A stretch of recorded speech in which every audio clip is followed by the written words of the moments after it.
حضرت ابراہیم علیہ السلام آپ اللہ کے خلیل ہیں، دنیاوی خلیل نہیں، دنیا کا جو دوست ہو جاتا ہے، دنیا کا جو خلیل ہوتا ہے وہ دنیا کی حد تک ہوتا ہے۔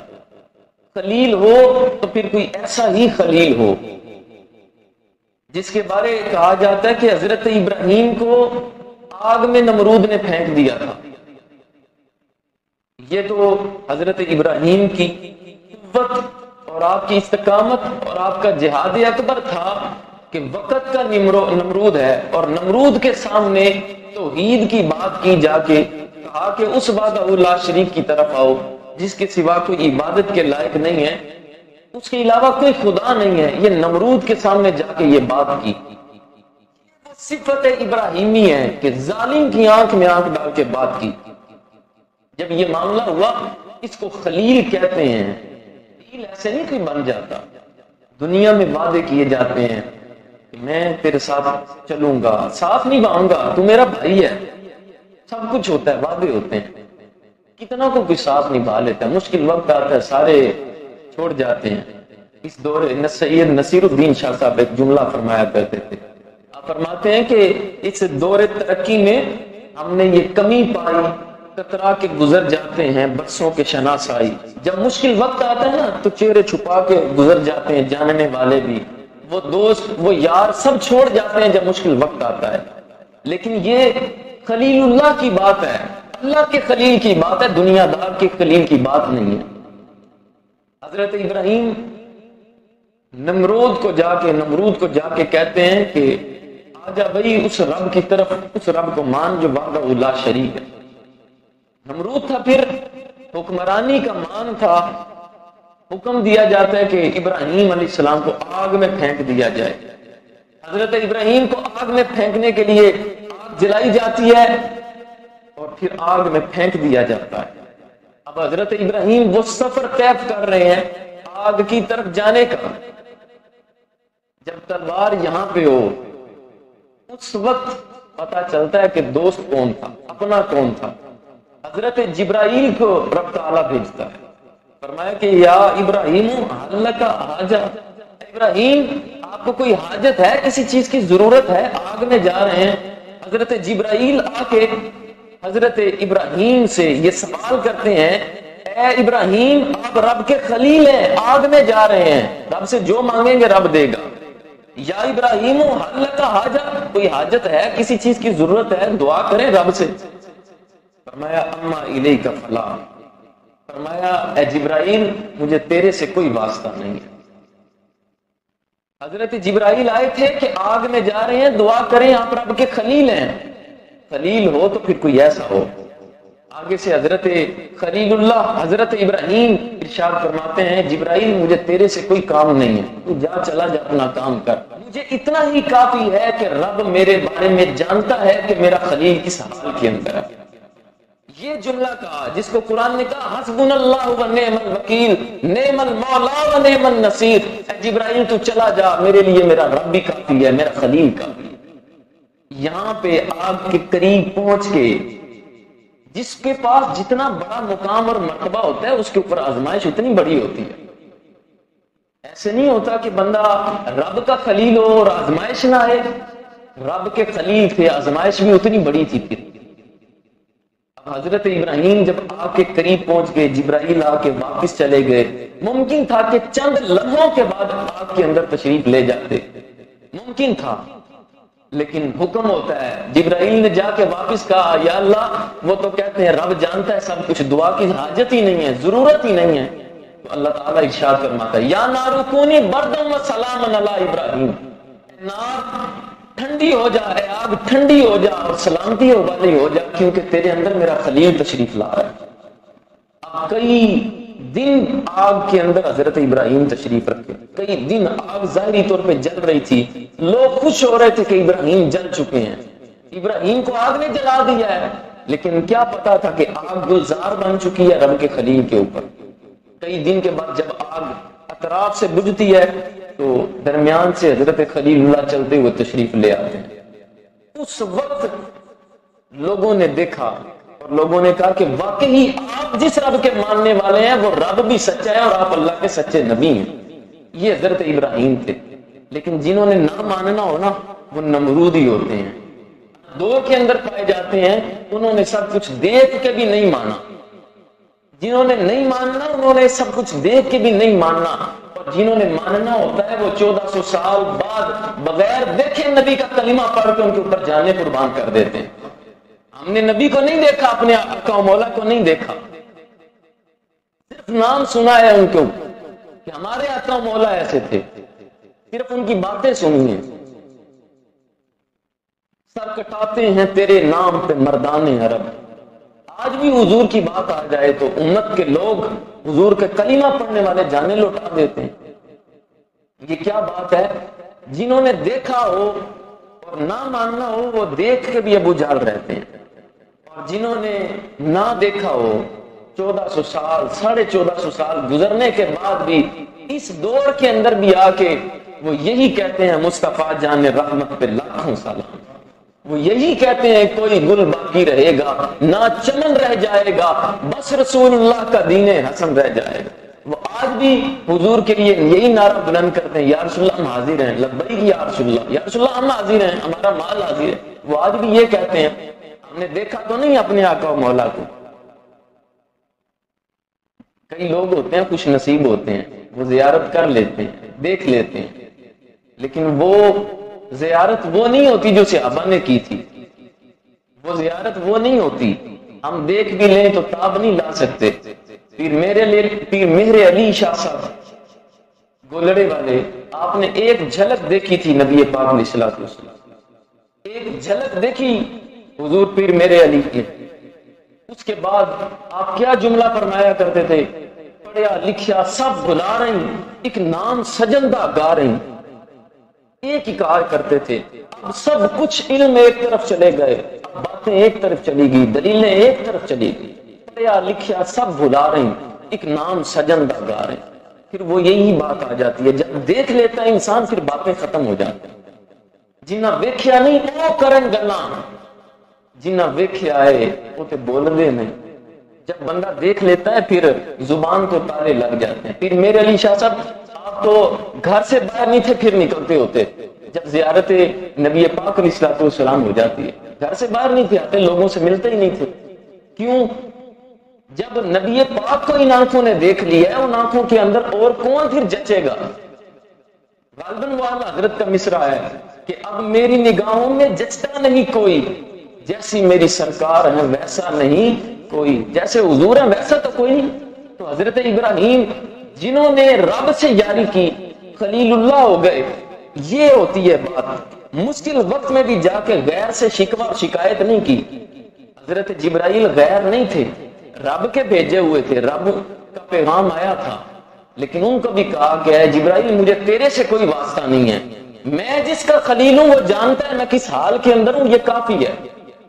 یقین کریں اللہ تعالیٰ اپنے بندوں سے بڑا پیار کرتا ہے. نبی عبادی قرآن کی آیت ہے, نبی عبادی میرے بندوں کو خبر کریں, اعلان کریں میرے بندوں کو کہ میں تو بڑا رؤوف الرحیم ہوں.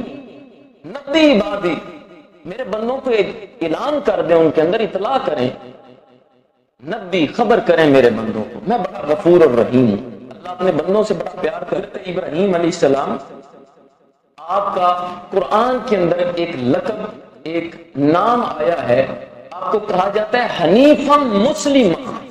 حنیف بھی تھے اور مسلمان بھی تھے.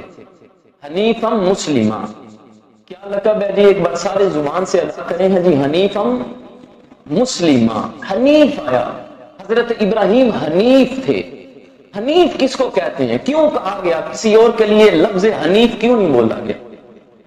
اور بار بار سارے مذاہب کو کہا جاتا رہا فَاتَّبِعُوا مِلَّتَ ابراہیم, او تورات کے ماننے والوں ملت ابراہیم کی پیروی کرو, زبور کے ماننے والوں ملت ابراہیم کی پیروی کرو, انجیل کے ماننے والوں ملت ابراہیم کی پیروی کرو, قرآن کے ماننے والوں ملت ابراہیم کی پیروی کرو.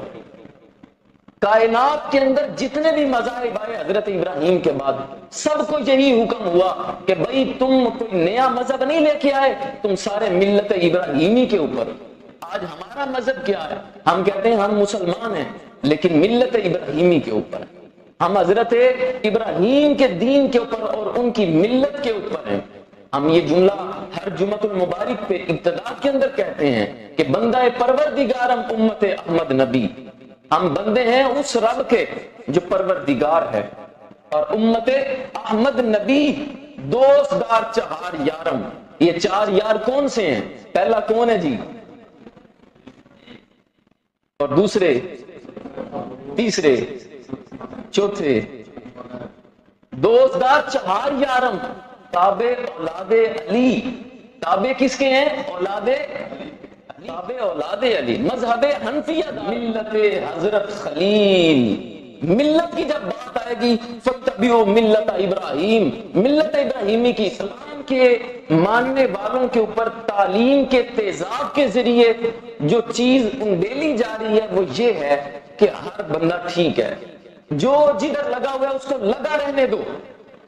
حالانکہ اسلام یہ نہیں کہتا، اقبال نے بڑی خوبصورت بات کی، فرمایا کہ باطل دو ہی پسند ہے، حق لا شریک ہے۔ باطل دو ہی پسند ہے، جو ہوتا ہے نا باطل وہ کہتا ہے سب ٹھیک ہے، باطل دو ہی پسند ہے، حق لا شریک ہے۔ حق کہتا ہے کوئی شرکت نہیں چاہیے ہمیں کسی کی، حق تنہے تنہا کربلا کے اندر آ جاتا ہے، حق اکیلا ہی حنین کے اندر آ جاتا ہے، حق اکیلا ہی بدر کے اندر آ جاتا ہے، خندق کے اندر آ جاتا ہے، تبوک کے اندر آ جاتا ہے۔ حق اکیلا بھی ہو تو یہ چھپ گئے نہیں، باطل دو ہی پسند ہے۔ باطل کہتا ہے کہ سب ٹھیک ہے، حق لا شریک ہے، شرکت میان حق کو باطل نہ کر قبول۔ جو ہے نا حق و باطل کی شرکت وہ قبول نہ کرو، صرف حق کا ساتھ دو۔ صبح ازل یہ مجھ سے کہا جبرائیل نے، کہا جب جبرائیل آئے تھے پہلی مرتبہ، انہوں نے اس وقت یہ پیغام دیا تھا جو عقل کا غلام ہو وہ دل نہ کر قبول۔ ایسے دل کو بھی پس پشت ڈال دو جو عقل کا غلام ہو جائے، کیونکہ دین اسلام یہ ایسا مذہب ہے اس کے اندر عقل بعد میں ہے، نبی پاک کا عشق اور محبت پہلے ہے، حضور کا عشق پہلے، عقل بعد میں آتی۔ اب جب عقل کے اندر آپ لائیں گے نا چیزیں تو پھر یہ سوال اٹھے گا کہ انگلی اٹھی تھی چاند دو ٹکڑے کیسے ہو گیا، انگلیوں کے اندر سے چشمے کیسے بہ نکلے۔ آپ نے اور پہاڑ کے بارے فرمایا اگر چاہوں تو سونے کا بن جائے۔ ایک بندہ رات کے کچھ لمحے کے اندر اتنا دور کا سفر معراج پہ کیسے کر لیتا ہے؟ جب عقل آئے گی تو سوالات اٹھیں گے۔ عقل کو تنقید سے فرصت نہیں، عشق پر ایمان کی بنیاد رکھ۔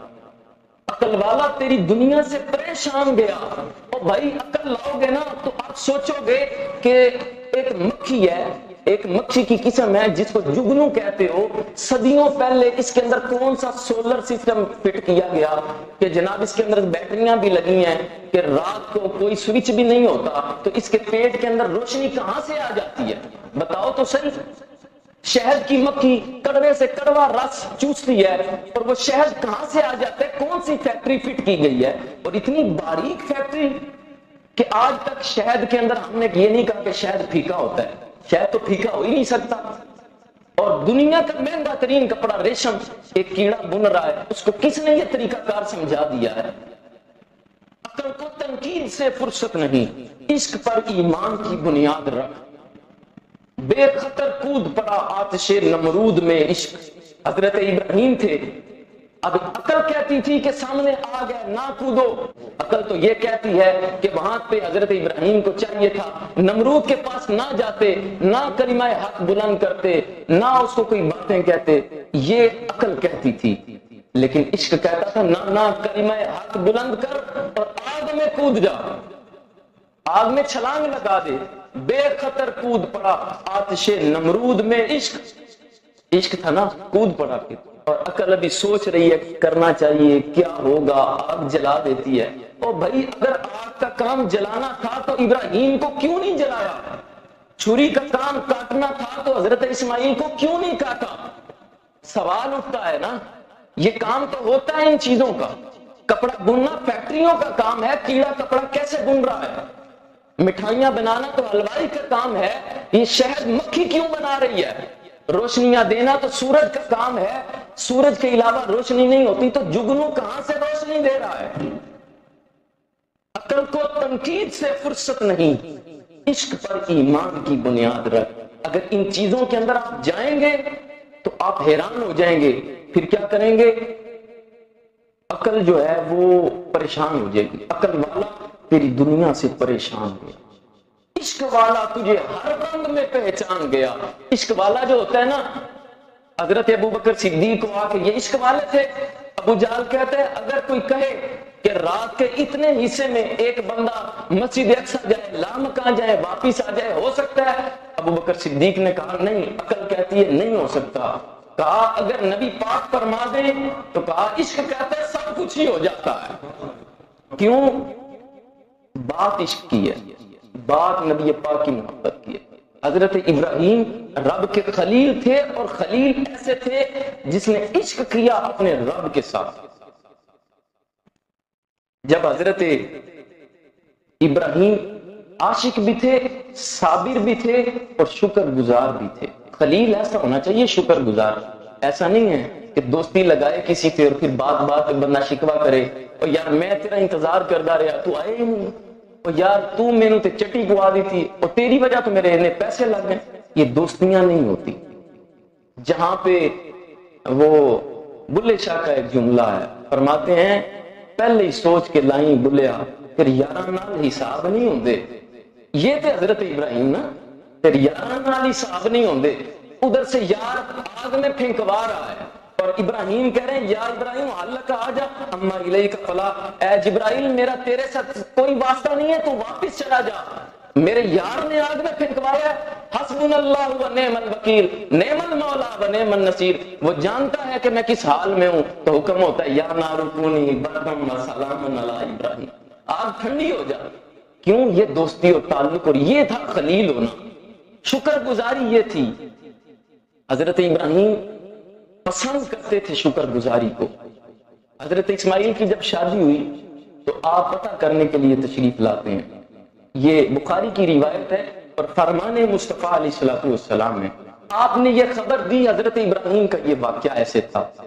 حضرت ابراہیم علیہ السلام آپ کے پاس، جب حضرت ابراہیم تشریف لائے حضرت اسماعیل کے پاس، گھر نہیں تھے، پوچھا کہ اسماعیل کدھر ہے؟ بتایا گیا، زوجہ نے بتایا کہ وہ باہر گئے ہیں کہیں۔